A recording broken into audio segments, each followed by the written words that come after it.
Assalamualaikum warahmatullahi wabarakatuh. Perkenalkan, nama saya Rama Aditya Nugroho dengan NIM 18010075059 dari Program Studi Pendidikan Sejarah. Nama saya Muhammad Taufik Fadila dengan nomor induk mahasiswa 18010075043 dan dari Program Studi Pendidikan Sejarah. Nama saya Aksafi Mansyah dari Pendidikan Sejarah Fakultas FKIP UMK dan nomor induk saya NIM 180755051. Di dalam video ini, kami akan membahas kepemimpinan aspek gender dari ruang lingkup kepala sekolah perempuan. Happy watching! Pertama, kita akan membahas apa itu pemimpin, kepemimpinan, dan gender.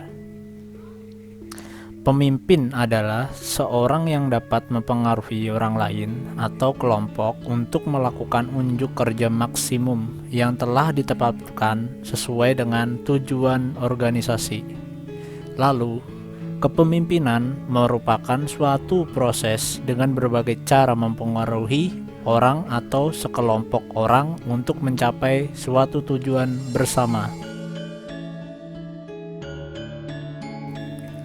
Sedangkan gender merupakan pembedaan antara perempuan dan laki-laki dalam peran, fungsi, hak, dan perilaku yang dibentuk oleh ketentuan sosial dan budaya setempat.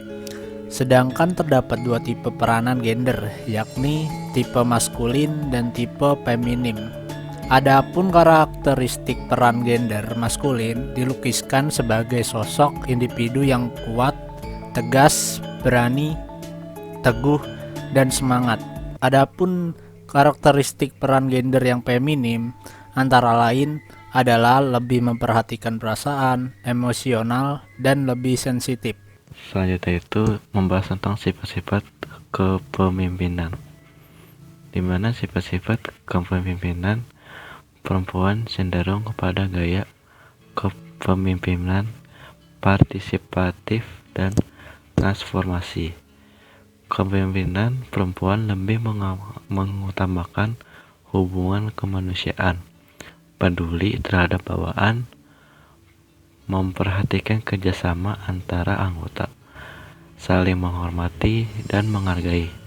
Kepemimpinan perempuan juga cenderung melakukan komunikasi informal terhadap bawaan dan lebih sopan menggunakan strategi kolaboratif dalam mengatasi permasalahan, terbuka dan lebih suka sharing dengan bawaan, suka bekerja atau teamwork, dan kemudian lebih berperan sebagai motivator untuk perkembangan bawaan.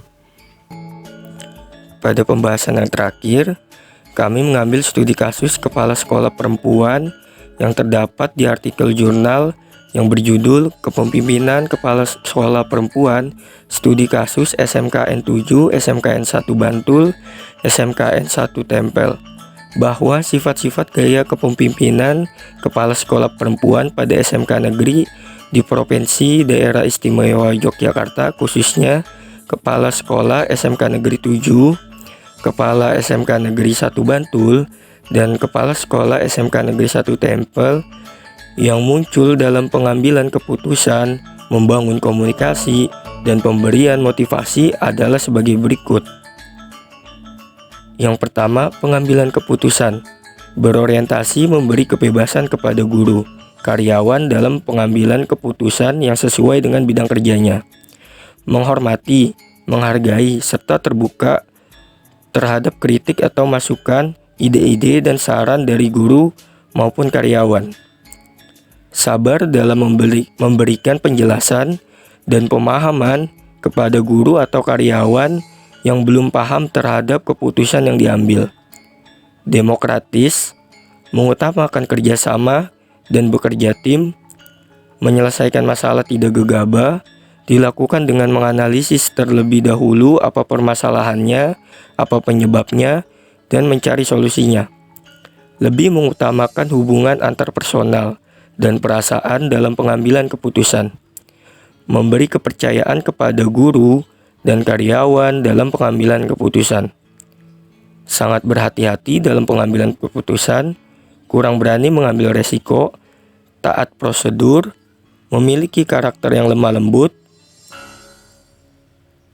Lalu yang kedua, membangun komunikasi yang meliputi terbuka terhadap warga sekolah dalam berkomunikasi, mengutamakan komunikasi antar personal, memahami perilaku bawahan, sopan dalam berkomunikasi, menghormati dan menghargai, serta peduli terhadap bawahan, komunikasi yang dilakukan secara kolaboratif, menciptakan hubungan yang humanis dan harmonis, memberikan akses yang mudah untuk berkomunikasi dengan kepala sekolah, memahami karakter setiap bawahan, menunjukkan terhadap keakraban dalam berkomunikasi, memberikan akses yang mudah, terkadang kurang paham dalam menangkap suatu informasi.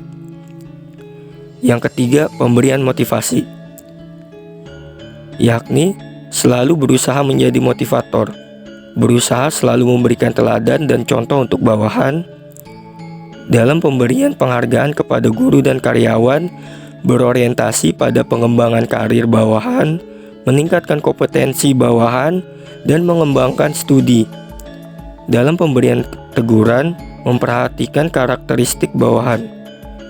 Dalam pemberian teguran, tidak semena-mena, tetapi melihat terlebih dahulu permasalahan personal, mengutamakan perasaan saat memberi teguran, dan tetap saling menghormati dan menghargai, lebih mengutamakan pendekatan persuasif. Dalam memberikan motivasi, muncul sifat keibuan, tidak memberikan penghargaan dalam material. Mungkin itu pembahasan yang terakhir dari ruang lingkup kepala sekolah perempuan. Jadi bagaimana teman-teman?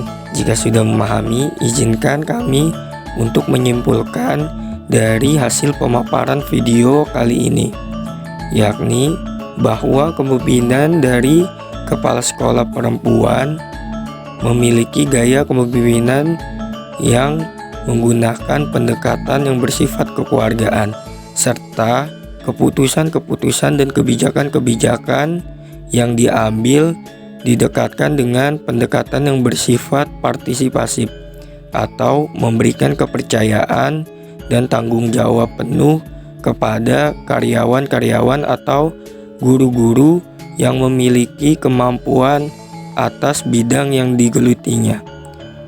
Terima kasih kepada teman-teman yang sudah menyaksikan video pemaparan yang kami buat kali ini.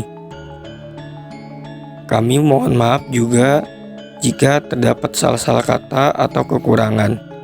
Wassalamualaikum warahmatullahi wabarakatuh.